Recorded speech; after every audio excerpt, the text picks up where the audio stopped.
सभी बच्चों का फिर से स्वागत है। हम फिर से हाजिर हैं। बिहार बोर्ड क्लास 6 विज्ञान की जो नई पाठ्य पुस्तक है जिज्ञासा। पिछले वीडियो लेसन में हमने अध्याय 3 जो कि है उचित आहार स्वस्थ शरीर का आधार, इसका संक्षिप्त में अध्ययन किया था। अगर आपने वो वीडियो लेसन नहीं देखा है तो आप चैनल के प्लेलिस्ट में जाएं, वहाँ पर जाकर आप अध्याय 1, 2 और 3 तीनों के वीडियो लेसन्स को देख सकते हैं। आज के इस वीडियो लेसन में हम अध्याय 3 के अभ्यास में दिए गए सभी प्रश्नों के उत्तर जानेंगे। पहला प्रश्न है, निम्नलिखित में से असंगत को चुनें और कारण बताएं। मतलब इनमें से ऑड कौन है जो इस ग्रुप में नहीं आएगा और इसका कारण क्या है। तो का नंबर में है ज्वार, बाजरा, रागी और चना। तो यहाँ पे आप देख पा रहे हैं कि ज्वार, बाजरा, रागी ये तीनों जो है मिलेट्स में आते हैं, मोटे अनाजों में आते हैं। तो चना यहाँ पे क्या हो जाएगा, असंगत हो जाएगा, जो कि इस ग्रुप का नहीं है। तो इसका उत्तर क्या होगा, चना, क्योंकि यह मिलेट नहीं है, मोटा अनाज नहीं है। दूसरा में था राजमा, मूंग, सोयाबीन, चावल। तो यहाँ पे आप देख पा रहे हैं कि राजमा, मूंग, सोयाबीन ये तीनों ऐसे खाद्य पदार्थ हैं जिनमें प्रोटीन प्रचुर मात्रा में पाया जाता है। तो यहाँ पे चावल जो है वो असंगत हो जाएगा। तो इसका उत्तर हम लिखेंगे चावल, क्योंकि यह प्रोटीन युक्त भोजन नहीं है। और दूसरा प्रश्न है, भारत में पारंपरिक और आधुनिक पाक पद्धतियों यानी जो खाना बनाने की जो मेथड्स हैं, पद्धतियाँ हैं, की तुलना करते हुए चर्चा करें। तो यहाँ पे हमने 2 कॉलम बना दिए हैं। एक में है पारंपरिक पद्धतियाँ, एक में है पारंपरिक पाक पद्धतियाँ और दूसरा में है आधुनिक पाक पद्धतियाँ यानी भोजन बनाने की जो प्रक्रिया है। पारंपरिक पाक पद्धतियों में पहला जो पॉइंट हमने लिखा है वो ये है, ज़्यादातर खाना पकाने के लिए परंपरागत चूल्हे का उपयोग होता था, जैसे मिट्टी का चूल्हा। आधुनिक पाक पद्धतियों में अगर बात करें तो आधुनिक समय में अधिकतर लोग आधुनिक गैस चूल्हे पर खाना बनाते हैं। दूसरा पॉइंट अगर लें तो पहले मसाला पीसने के लिए सिलबट्टा का इस्तेमाल होता था, है ना, जो पत्थर का होता था। और आजकल जो है रसोई में बिजली से चलने वाले मिक्सर ग्राइंडर का इस्तेमाल किया जाता है। तो इस तरह से दोनों की तुलना हम कर सकते हैं। प्रश्न संख्या 3 है, शिक्षक का कहना है कि अच्छा आहार औषधिक रूप से कार्य कर सकता है। रवि इस कथन को लेकर उत्सुक है और वह अपने शिक्षक से कुछ प्रश्न पूछना चाहता है। कम से कम ऐसे 2 प्रश्न सूचीबद्ध करें जो वह पूछ सकता है। तो आप इस तरह से क्वेश्चन फॉर्म कर सकते हैं, प्रश्न बना सकते हैं। पहला प्रश्न आप इस तरह से पूछ सकते हैं कि अच्छा आहार औषधि के रूप में किस प्रकार कार्य करता है, ये क्वेश्चन हो जाएगा। दूसरा प्रश्न आप इस तरह से पूछ सकते हैं कि किस प्रकार के आहार को अच्छा आहार कहा जा सकता है। तो यहाँ पे आपको प्रश्न बनाना था कि किस तरह से आप अपने शिक्षक से पूछ सकते हैं अच्छे आहार के बारे में। चौथा प्रश्न है, सभी स्वादिष्ट खाद्य पदार्थ आवश्यक रूप से स्वस्थप्रद नहीं होते और सभी पौष्टिक खाद्य पदार्थ सदैव आनंददायक नहीं होते, टेस्टी नहीं होते, डिलीशियस नहीं होते। कुछ उदाहरणों के साथ अपने विचार साझा करें, शेयर करें। तो इसका उत्तर हम लिख सकते हैं, आजकल लोग जंक फूड तथा फास्ट फूड का जैसे कि बर्गर, पिज़्ज़ा, मोमोज़, चाउमीन इत्यादि का खूब भोजन के रूप में उपयोग करते हैं, क्योंकि ये स्वादिष्ट खाद्य पदार्थ हैं, लेकिन ये स्वस्थप्रद नहीं हैं तथा इनमें पर्याप्त पोषक तत्व नहीं होता। यहाँ पे ये पर्याप्त लिखा है। और वहीं अंकुरित अनाज और दालें, सोया, चुकंदर, तुरई जो एक सब्ज़ी है, लौकी आदि पौष्टिक खाद्य पदार्थ हैं, लेकिन ज़्यादातर लोगों को इनका स्वाद पसंद नहीं आता, जबकि ये पौष्टिक तत्वों से भरपूर होते हैं। प्रश्न संख्या 5 है, मेदू सब्जियां नहीं खाता लेकिन बिस्कुट, नूडल्स और डबल रोटी, जिसको हम सफ़ेद ब्रेड भी कह सकते हैं, का आनंद लेता है, उसे अक्सर पेट में दर्द और कब्ज़ की शिकायत रहती है, पेट सही से साफ़ नहीं होता है। इन समस्याओं से छुटकारा पाने के लिए उसे अपने आहार में क्या बदलाव करना चाहिए? अपने उत्तर को विस्तार से समझाइए। तो इसका उत्तर आप इस प्रकार लिख सकते हैं, उसे यानी कि मेदू को चावल, रोटी, सभी प्रकार की दालें, हरी पत्तेदार सब्जियां, पनीर, फल, दूध, मोटे अनाज तथा सलाद इत्यादि का उपयोग करना चाहिए।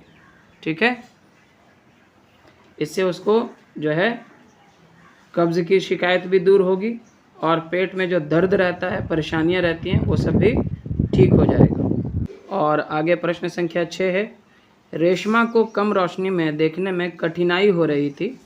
चिकित्सक ने उसकी दृष्टि का परीक्षण किया, टेस्ट किया उसकी आँखों का और एक विशेष विटामिन पूरक सप्लीमेंट लेने की सलाह दी। उन्होंने उसे अपने आहार में कुछ खाद्य पदार्थों को सम्मिलित करने की भी सलाह दी।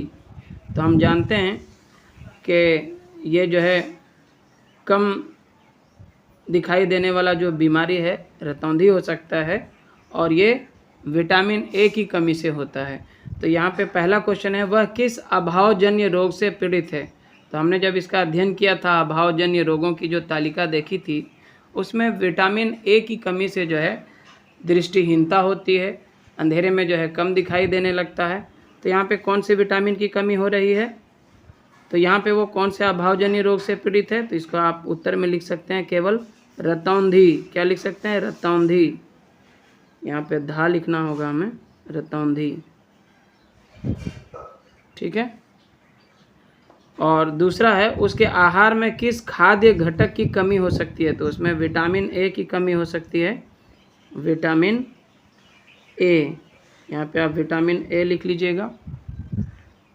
आगे है, कुछ खाद्य पदार्थों किन्हीं 4 का सुझाव दें जिन्हें इस समस्या को दूर करने के लिए उसे अपने आहार में सम्मिलित करना चाहिए। तो विटामिन ए के जो स्रोत हैं, अच्छे स्रोत, उसको आप लिख सकते हैं यहाँ पे, जैसे दूध लिख सकते हैं, पालक है, गाजर है, शकरकंद है ना, आम इत्यादि। तो यहाँ पे आपको लिख लेना होगा। तो इस प्रकार आपने देखा यहाँ पे 6 का जो का था प्रश्न कि वो किस अभावजन्य रोग से जो है पीड़ित हो सकता है, तो इसका उत्तर होगा रतौंधी। और किस विटामिन की कमी से ये रोग हुआ है उसे, तो हम लिखेंगे विटामिन ए। और कौन से स्रोत हैं जिनसे जो है वो इस अभावजन्य रोग से जो है छुटकारा पा सकता है, तो उसमें दूध, पपीता, गाजर, पालक, आम, शकरकंद इत्यादि। हालांकि 4 ही लिखने के लिए कहा गया है। आगे बढ़ते हैं। प्रश्न संख्या 7 है, आपको निम्नलिखित खाद्य पदार्थ उपलब्ध कराए जाते हैं। एक है डिब्बा बंद फलों का रस, फलों का रस है जो कैन में है। दूसरा है ताज़े फलों का रस, जूस के माध्यम से आपको दिया जा रहा है ताज़े फल। और तीसरा है ताज़े फल। तो आप इन तीनों में कौन सा ऑप्शन लेना पसंद करेंगे और क्यों, ये भी आपको बताना है। पोषण की दृष्टि से आप किसे लेना पसंद करेंगे और क्यों? तो बच्चों, डिब्बा बंद जो फलों का रस होता है, उसमें कई प्रकार के कलर मिलाए जा सकते हैं और उसमें टेस्ट के लिए कुछ अन्य पदार्थों को भी ऐड किया जा सकता है। और जहाँ तक बात करें ताज़े फलों का रस, तो ये तो स्वास्थ्यवर्धक होता ही है, लेकिन इसमें जो रेशे होते हैं फलों के, उसको अलग कर दिया जाता है, सिट्ठा के रूप में अलग कर दिया जाता है। जब हम ताज़े फल खाते हैं तो जूस मिल ही जाता है और साथ ही साथ रेशा भी हमारे शरीर को मिलता है, जो हमारे शरीर से जो गंदगी है पेट में, उसको बाहर निकालने में हेल्प करता है, पेट को साफ़ करने में हेल्प करता है। तो मैं यहाँ पे जो है ताज़े फल को लेना पसंद करूँगा। तो आप भी इसके उत्तर में लिख सकते हैं, मैं ताज़े फल लेना पसंद करूँगा, क्योंकि ताज़े फलों में भी रेशे के साथ साथ विटामिन प्रचुर मात्रा में पाए जाते हैं। यह शरीर में रोग से लड़ने की क्षमता को बढ़ाता है। तो बच्चों, यहाँ पे जो भी प्रश्न दिए गए हैं सिचुएशनल हैं, है ना, इसलिए काफ़ी बड़े बड़े प्रश्न हैं। हालांकि उत्तर उतना बड़ा नहीं होगा, गौरव के पैर की हड्डी टूट गई है, ठीक है। उसके चिकित्सक ने, जो डॉक्टर हैं, उन्होंने हड्डियों को सीधा या संरेखित किया और प्लास्टर लगा दिया। चिकित्सक ने उसे कैल्शियम की गोली भी दी। जब वह दूसरी बार दिखाने गया तब चिकित्सक ने उसे कैल्शियम की गोली के साथ विटामिन डी युक्त सिरप भी पीने को दिया। चित्र 3.5 का संदर्भ लें और अग्रलिखित प्रश्नों के उत्तर दें। तो हमने चित्र 3.5 में इस अध्याय में पढ़ा था। वहाँ पे एक तालिका दी गई थी जिसमें विटामिन और खनिजों की कमी से होने वाले जो अभावजन्य रोग थे उसके बारे में बताया गया था, और विटामिन और जो खनिज हैं वो किस प्रकार हमारे लिए उपयोगी हैं, उनके स्रोत क्या क्या हैं, इन सब के बारे में बताया गया था। तो यहाँ पे जो पहला प्रश्न पूछा जा रहा है कि चिकित्सक ने गौरव को कैल्शियम की गोली क्यों दी, तो इसका उत्तर होगा कैल्शियम हमारी हड्डियों का एक घटक है और यह टूटी हुई हड्डियों को जोड़ने का कार्य करता है तथा हड्डियों को मजबूत बनाता है। और वहीं दूसरा प्रश्न है, दूसरी बार देखने पर चिकित्सक ने उसे कैल्शियम की गोली के साथ विटामिन डी सिरप भी क्यों दिया, तो इसका उत्तर होगा विटामिन डी शरीर को हड्डियों के लिए कैल्शियम को अवशोषित करने में सहायता करता है। और इसी का ग नंबर में है, चिकित्सक द्वारा दी जाने वाली दवाओं के चयन के बारे में आपके मन में क्या सवाल उठता है। इसके जवाब में हम लिख सकते हैं, डॉक्टर ने कैल्शियम की गोलियों के साथ विटामिन डी की भी गोलियां क्यों दी हैं, ये एक प्रश्न उठ सकता है। कैल्शियम और विटामिन डी के बीच क्या संबंध है, यह भी एक प्रश्न उठ सकता है। और प्रश्न संख्या 9 है, चीनी कार्बोहाइड्रेट का एक उदाहरण है। चीनी का परीक्षण जब आयोडीन विलयन से किया जाता है लेकिन इसका रंग नीला काला नहीं होता है, इसका संभावित कारण क्या हो सकता है। जबकि हमने पढ़ा था कि जिन पदार्थों में कार्बोहाइड्रेट पाया जाता है आयोडीन विलयन से जो है इसका रंग जो है काला या नीला हो जाता है। इसका उत्तर समझने के लिए बच्चों आपको ये जानना ज़रूरी है कि कार्बोहाइड्रेट कई प्रकार के होते हैं। आयोडीन घोल, मंड या फिर स्टार्च जिसको हम कह सकते हैं की पहचान करता है ना। स्टार्च एक प्रकार का कार्बोहाइड्रेट है लेकिन चीनी में स्टार्च नहीं होता है ना, इसलिए रंग में कोई बदलाव नहीं होता।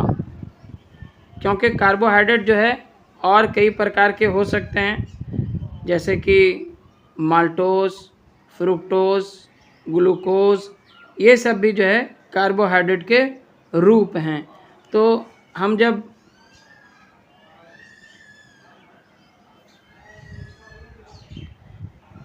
हम आयोडीन घोल का उपयोग करके पहचान करने की कोशिश करते हैं तो जिनमें मंड यानी स्टार्च के रूप में कार्बोहाइड्रेट होगा उसी का रंग काला या नीला होता है।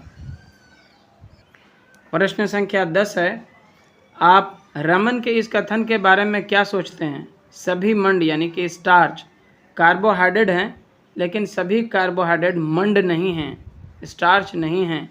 अपने उत्तर की जांच के लिए किसी क्रियाकलाप की योजना का वर्णन करें। इस प्रश्न का उत्तर आप इस प्रकार लिख सकते हैं, स्टार्च एक कार्बोहाइड्रेट है। अन्य प्रकार के कार्बोहाइड्रेट में ग्लूकोज, फ्रुक्टोज, माल्टोज, सुक्रोज आदि शामिल हैं। यदि हम इनका परीक्षण आयोडीन के साथ करते हैं तो वे नीला या काला रंग नहीं दिखाते हैं। उदाहरण के लिए चीनी एक प्रकार का कार्बोहाइड्रेट तो है लेकिन स्टार्च नहीं है।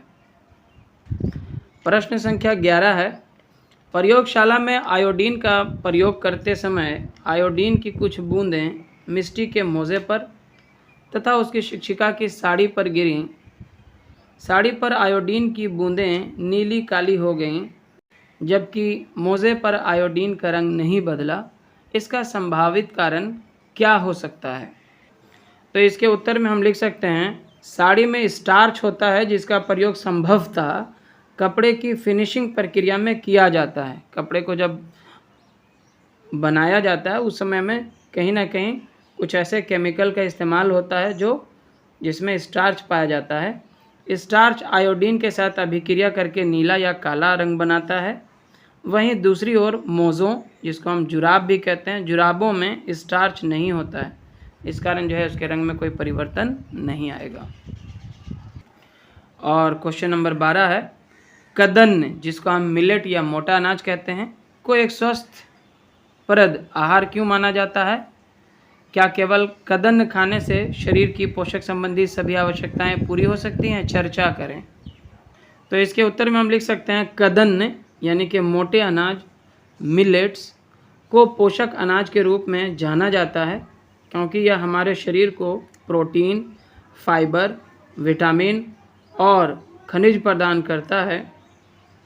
और जो इसी में दूसरा प्रश्न था कि क्या कदन्न को हम संपूर्ण पौष्टिक आहार के रूप में ले सकते हैं, तो हम लिखेंगे नहीं, कदन्न हमारे संतुलित आहार का हिस्सा है, पूर्ण संतुलित आहार नहीं, इसमें वसा की मात्रा कम होती है। और क्वेश्चन नंबर 13 जो कि अंतिम प्रश्न है, आपको विलयन का एक नमूना दिया गया है, आप इसके आयोडीन विलयन होने की संभावना की जांच किस प्रकार करेंगे? तो बच्चों इसके उत्तर में आप लिख सकते हैं, जब किसी विलयन का नमूना यानी कि सैंपल स्टार्च के साथ नीला या काला रंग देता है तो वह आयोडीन विलयन है, अन्यथा नहीं। और इस प्रकार से इस अध्याय के सभी प्रश्नों का उत्तर यहाँ पे हमने जान लिया है। अगर आपको ये वीडियो लेसन पसंद आया तो ज़रूर से इसे लाइक करें, शेयर करें अपने सभी दोस्तों के साथ, और चैनल पे नए हैं या अपने चैनल को अभी तक सब्सक्राइब नहीं किया है तो सब्सक्राइब ज़रूर करें। धन्यवाद।